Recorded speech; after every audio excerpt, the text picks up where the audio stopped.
आप सभी को जय सिया राम। अगर किसी भी प्रकार से घर में कर्जा हो चुका है, किसी भी प्रकार की सिद्धि सवारी शक्ति चाहिए या घर की अन्य परेशानियां आपको परेशान कर रही हैं, तो हम आपको एक रामबाण इलाज बताने जा रहे हैं। यानी कि शिवरात्रि के दिन 4 पहर की पूजा कैसे की जाती है, जो कि समस्त मनोकामनाओं की पूर्ति करवाने वाली है। वो सब कुछ हम आपको यहाँ करके दिखाएंगे।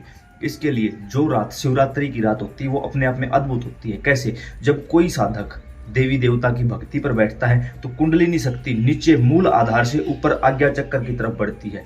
लेकिन शिवरात्रि एकमात्र ऐसा दिन है जिस दिन भगवान शिव नीचे शक्ति से मिलने जाते हैं। अन्य दिनों में शक्ति ऊपर आती है और महाशिवरात्रि की रात को शिव शक्ति के पास जाते हैं। यानी बिल्कुल कम से कम समय में आपको सिद्धि प्राप्त होने के आसार बढ़ जाते हैं। उसके लिए क्या करना होगा? सबसे पहले आपको अपने आसपास किसी मंदिर में जाना होगा जहां पर शिवलिंग हो। जितना पुराना, जितना प्राचीन मंदिर होगा वो उतना ही लाभकारी होगा। अगर किसी के आसपास मंदिर नहीं है, काफी महिलाओं के कमेंट आते हैं कि हम मंदिर में नहीं जा सकते रात को, तो आप अपने घर पर भी पार्थिव शिवलिंग का निर्माण करके जो हम बताने जा रहे हैं वो काम आप कर सकते हो। 4 पहर की पूजा करनी है। कौन से 4 पहर होते हैं? शिवरात्रि की रात को शाम को 6 बजे से लेकर 9 बजे तक का पहला पहर, 9 से 12 का दूसरा, 12 से 3 का तीसरा और 3 से 6 बजे का चौथा पहर। यानी 4 पहर होते हैं। और एक पहर वो होता है जब हम शिवरात्रि के दिन सुबह सुबह भगवान शिव को जल अर्पित करते हैं। यानी कुल मिला के शिवरात्रि के दिन और रात में 5 पहर में भगवान शिव का जलाभिषेक किया जाता है, पूजा की जाती है। तो हम आपको यहाँ करके दिखाएंगे कि आपको क्या क्या चाहिए। उसके लिए आप एक लोटे में इस प्रकार जल ले लीजिए। काफी लोग क्या गलती करते हैं, तांबे के लोटे में दूध मिला देते हैं। ये साइंटिफिक रीजन है कि अगर आप तांबे के साथ दूध का मिश्रण करते हो तो वो जहर बन जाता है। हमें सबसे पहले ये सावधानी रखनी होगी कि तांबे के पात्र में दूध नहीं मिलाना होता। अगर दूध का आप यूज कर रहे हो तो दूसरे बर्तन को यूज करिए। या फिर हम कहेंगे कि आप बिल्कुल सरल साधारण तरीके से भगवान की सेवा करिए। सादा जल ले लीजिए, थोड़ा सा गंगा जल मिला लीजिए, उसके अंदर 2-4 दाने चीनी के, मिश्री के डाल सकते हो, कोई प्रॉब्लम नहीं। पंचामृत जो लोग लेके जाते हैं तो पहले आप पंचामृत से स्नान करवाइए, उसके बाद सादे जल से स्नान करवाइए। अन्यथा वहां स्मेल आने लगती है जिसकी वजह से वहां का वातावरण दूषित होकर वहां मक्खियां भिन आने लगती हैं। हमें ऐसी गलती नहीं करनी। तो आपके पास लोटे में जल है, 5 बेलपत्र होने चाहिए आपके पास, एक दीपक होना चाहिए आपके पास। याद रहे दीपक में 2 बातियां लगेंगी। शिव पार्वती जोड़े में चलते हैं। कोई भी 2 फल ले लीजिए, सेब, संतरा, अमरूद, केला, जो भी आपके पास अवेलेबल हो। पहुंच जाइए किसी भी शिव मंदिर में।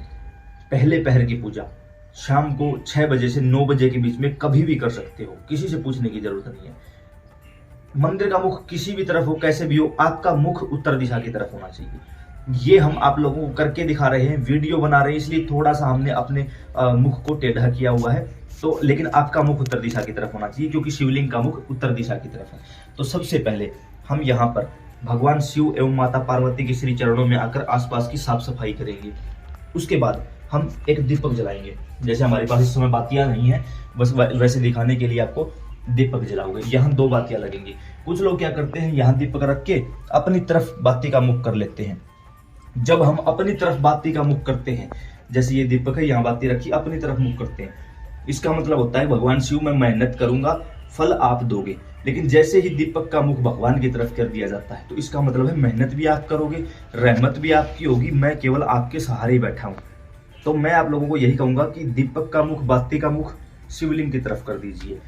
उसके साथ साथ कोई भी फलों का जोड़ा भगवान के श्री चरणों में समर्पित करिए। ये हमने समर्पित कर दिया है। हो सके आपके पास किसी प्रकार का कोई चंदन इत्यादि हो तो उसका लेप भी आप शिवलिंग पर कर सकते हो। उसके बाद दीपक प्रज्वलित है, आपको संकल्प लेना है। सभी कार्य संकल्प करेंगे, अन्यथा भगवान को क्या पता आप कौन हो, क्या मांगने आए हो। अपने राइट हैंड में जल लेकर भगवान शिव एवं माता पार्वती से कहेंगे, हे भगवान शिव, हे माता पार्वती, मेरा नाम ये है, मेरे पिता का नाम ये है। शादीशुदा महिला पति का नाम बोलेंगी, बाकी सभी पिता का नाम बोलेंगे। कई महिलाओं ने कहा हमारा तलाक हो चुका है, तो आप अपने पिता का नाम बोलिए। हमारा गोत्र ये है, इस जगह के हम स्थायी निवासी हैं, जहां पैदा हुए थे। जो मैरिड महिलाएं हैं वो पति का स्थान बोलेंगी। और अगर कहीं दूसरे स्थान पर रहते हो तो ये बोलो वहां पैदा हुए थे, यहां रहते हैं। इस समय आज पावन पवित्र महाशिवरात्रि की रात है और हम आपकी 4 पहर की पूजा करने जा रहे हैं। यहाँ आप हमारी मनोकामना पूरी कीजिए, यहाँ हम आपकी पूजा संपन्न करते हैं। उसके बाद जो भी आपकी मनोकामना है वो मनोकामना बताकर जल को नीचे की ओर छोड़ दो। अब सबसे पहले दीपक जला चुके हैं, भोग लगा चुके हैं, शिवलिंग के आसपास सफाई हो चुकी है, बाबा का तिलक किया जा चुका है। यहाँ त्रिपुंड इत्यादि अगर आपसे बन सके तो त्रिपुंड बना दीजिए। आप कोई भी पुष्प भगवान के चरणों में अर्पित करिए। उसके साथ साथ हमें चाहिएंगे बेलपत्र, लेकिन याद रखना सोमवार महाशिवरात्रि को बेलपत्र नहीं उतारा जाता इन 2 दिनों में। तो क्या करें, तुलसी और बेलपत्र 11 दिनों तक बासी नहीं माने जाते, आप पहले से उतार कर रख लो। हमारे पास ये 5 बेलपत्र हैं। 4 पहर की पूजा करनी है तो आपको 20 बेलपत्रों की आवश्यकता होगी। कैसे चढ़ाने हैं, आपने संकल्प ले लिया है। अब पहला बेलपत्र जो अशोक सुंदरी का स्थान है यहां रखा जाएगा, वो भी उल्टा करके। देखो एक साइड चिकनी होती है, एक खुरदुरी होती है। खुरदुरी साइड ऊपर की ओर आएगी, चिकना स्थान नीचे की ओर जाएगा। सीताराम बोलते हुए जय श्री सीताराम।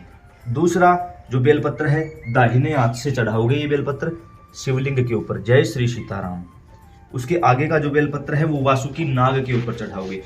कई जगह पर क्या होता है, या तो जलाधारी नहीं होती या वासुकी नाग नहीं होते, घबराने की आवश्यकता नहीं है, फिर 5 आप यहाँ चढ़ा सकते हो। उसके आगे वाला हम जलाधारी में समर्पित करेंगे ऊपर की ओर। जो ये जलाधारी है यहाँ से जल बहकर नीचे की ओर आता है। 5वां बेलपत्र जो श्री नंदी महाराज बैठे हैं इनका जो उठा हुआ पांव है इसके ऊपर समर्पित किया जाए। जो पांव इन्होंने ऊपर की ओर उठा रखा है इनको समर्पित किया जाएगा। अब यहाँ पर आपने 5 बेलपत्र समर्पित कर दिए हैं। कई प्रेमियों का यह भी सवाल है कि हम भूल गए थे या हमें बेलपत्र मिले नहीं, उतार नहीं पाए, तो इन्हीं बेलपत्रों को आप उतारकर साफ पानी से साफ करके दोबारा से शिवलिंग पर समर्पित कर सकते हो। कोई परहेज, कोई परेशानी नहीं होगी। अब जो आपके हाथ में जल है ये जल हम भगवान शिव को समर्पित करेंगे। तो सबसे पहले यहाँ श्री गणेश जी महाराज बैठे हैं इस स्थान पर। आपका मुख उत्तर दिशा की तरफ है, उस समय right hand side Ganesh ji बैठे हैं। तो हम यहाँ जल चढ़ाएंगे, जय जय श्री सीताराम। फिर कार्तिकेय भगवान बैठे हैं, जय जय श्री सीताराम। फिर अशोक सुंदरी का जो स्थान है, जय जय श्री सीताराम। फिर पीछे माता पार्वती के कर कमल हैं, जय जय श्री सीताराम। फिर पवित्र शिवलिंग पर, जय जय श्री सीताराम। फिर वासुकी नाग पर, जय जय श्री सीताराम। फिर जलाधारी में, जय जय श्री सीताराम। फिर जो नंदी महाराज का उठा हुआ पांव है इनकी तरफ, जय जय श्री सीताराम। ये आपने अपने 1 पहर की पूजा को संपन्न कर लिया है। उसके बाद हम यही मंदिर में बैठकर जाप करेंगे। आपके पास माला है, माला पर जाप करो। माला नहीं है, मानसिक रूप से बैठकर राम राम सीताराम नमः शिवाय शाम सदाशिव कुछ भी जाप करो, लेकिन करो। गुरु मंत्र मिला हुआ है, गुरु मंत्र का निरंतर जाप करो उसी माला पर। जिन लोगों ने माला ऑर्डर कर रखी है वो उसी माला पर बैठकर जो भी मंत्र आप करते हो वो ही करो। ये नहीं कि शिवरात्रि है तो ओम नमः शिवाय करेंगे, ये करें, नहीं। जो भी मंत्र आपने पहले से ही जाप किया हुआ है, सिद्ध किया हुआ है, उसी मंत्र का दोबारा से जाप करना है। जैसे ये हमारे पास माला है। काफी लोगों ने कहा कि हमारे पास माला भी नहीं है, गुरु भी नहीं है, तो इस पवित्र अवसर पर आप भगवान शिव एवं माता पार्वती को अपने गुरु रूप में स्वीकार करिए। जब आपने ये जल चढ़ाया प्रार्थना करिए, हे भगवान शिव, हे माता पार्वती, हम जैसे भी हैं आपके हैं। आप त्रिभुवन के गुरु हो, तुम त्रिभुवन गुरु वेद बखाना। भगवान शिव आपके और मेरे नहीं, वो समस्त त्रिभुवन के गुरु हैं। तो उनको गुरु पिता गुरु माता मानकर ओम नमः शिवाय महामंत्र का जाप करिए। ओम नमः शिवाय महामंत्र जल तत्व की अधिकता है, कोई परेशानी नहीं देगा आपको। माता की सेवा करते हो तो ओम दुम दुर्गाय नमः का जाप करिए, भगवान शिव माता पार्वती को गुरु पिता गुरु माता मानकर। फिर आप माला का जाप करोगे। अब काफी लोगों का ये सवाल रहता है कि हमारे पास तो माला है ही नहीं, तो हम यहाँ अपनी टीम का व्हाट्सएप नंबर दे देंगे। आप उनसे कांटेक्ट करके अपना नाम, address, pin code, mobile number और माला चाहिए ये लिखकर व्हाट्सएप पर भेज सकते हो। हमारी टीम आपसे कांटेक्ट कर लेगी। इसके बाद हम यहाँ बैठकर साधना करेंगे। अब हम यहाँ बैठकर तो नहीं दिखा सकते क्योंकि थोड़ा सा सूर्य हमारे अपोजिट है, हम आगे बैठकर आपको दिखाएंगे। कोशिश ये करना कि आप जहाँ भी बैठो, जहाँ भी आपको स्थान मिले, आपकी नज़र शिवलिंग के ऊपर होनी चाहिए। दीपक जब तक मर्जी जले, कोई प्रॉब्लम नहीं, आपने अपना काम कर दिया। ये 1 पैर की पूजा हो चुकी है। अब हम यहाँ पर बैठेंगे और साथ में जल लेके जरूर बैठेंगे। और सभी प्रेमी आसन पर बैठेंगे, आसन से नीचे कोई नहीं बैठेगा, आसन पर बैठेंगे, क्योंकि इससे हमारी ऊर्जा जो है ना वो पृथ्वी के अंदर चली जाती है। लेकिन आसन है तो आसन बंद भी जाता है, वो ऊर्जा को किसी को चोरी भी नहीं होने देता और पृथ्वी के अंदर भी नहीं जाने देता। तो ऐसे में जल के अंदर सुमेरु को डुबोया और हम यहाँ पर जाप शुरू कर देंगे। इस प्रकार से गोमुखी ली, कोई देखता रहे ना देखता रहे, कोई प्रॉब्लम नहीं। अब कई जगह क्या होता है, हो सकता है या ज्यादा प्रेमी आ जाए, हम तो अकेले खड़े हैं इसलिए आपको करके दिखा रहे, तो इस आसन को आप थोड़ा सा दाएं बाएं कहीं भी ऐसी जगह बैठिए जहां आपके कारण किसी दूसरे को परेशानी ना हो और किसी दूसरे के कारण आपको परेशानी ना हो। ये ध्यान आपको रखना पड़ेगा। कोशिश करना जहां शिवलिंग है नजर वहां रहे, बस शिवलिंग की तरफ देखते रहिए, माला चलती रहे। कोई भी मंत्र हो, कोई भी नाम हो, देखना उसकी तरफ है, क्योंकि वो सब कुछ अपने आप संभाल लेंगे। आपको ज्यादा कुछ विशेष करने की आवश्यकता नहीं है। जाप करते रहिए, करते रहिए, करते रहिए, करते रहिए। कोशिश ये करो कि महाशिवरात्रि की इस रात में कम से कम 5 बार 108 माला करो। 5 बार कम से कम। अगर पहली बार भी माला पर बैठे हो ना, एक ही रात में मंत्र सिद्ध हो जाएगा और भगवान शिव के जो गण हैं वो आपके साथ अपने आप चलने लगेंगे। सबसे पहले बाबा हनुमान आपके साथ, फिर नंदी महाराज आपके साथ चलने लगेंगे। आप खुद देखोगे कि हाँ कोई ऊर्जा आई है, कोई चीज़ मुझे महसूस हुई है, मेरा शरीर एक अलग दिशा में जा रहा है। ऐसा लगेगा जैसे मैं बिल्कुल हल्का हो चुका हूँ, ऊपर की ओर उड़ रहा हूँ। ऐसा लगेगा यहाँ चोटी जहाँ होती है ब्रह्मरंध्र, यहाँ ऊपर से वर्षात हो रही है, वर्षा हो रही है और मैं भीग रहा हूँ, तेरी रहमतों का दरिया सरेआम चल रहा है। तो ऐसे आप देखोगे कि हाँ वो सब चीज़ें रियल है, वास्तविक है, वो सारी चीज़ें आपके साथ घटित होंगी। उसके बाद आप माला को निकालिए और 2 मिनट के लिए गले में धारण करके यहीं बैठे रहिए। 2 मिनट, कुछ नहीं बोलना है, कुछ नहीं सोचना है, कुछ नहीं करना, बस 2 मिनट। होगा क्या, इससे माला की ऊर्जा आपके शरीर में जगह बना लेगी, आपकी अंदर की मलिनता को निकालकर बाहर फेंक देगी।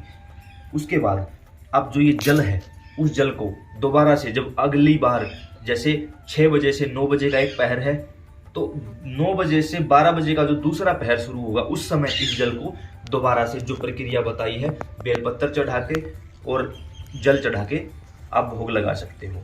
जैसे फलों का आपने भोग लगाया था, वो एक ही बार लगा सकते हो। अगर ज़्यादा फल हैं तो बार बार भी लगा सकते हो, अन्यथा दीपक 4 बार जलेगा, जल 4 बार और बेलपत्र 4 बार, यानी 4 पहर की पूजा में हर बार नई चीज़ यूज होगी।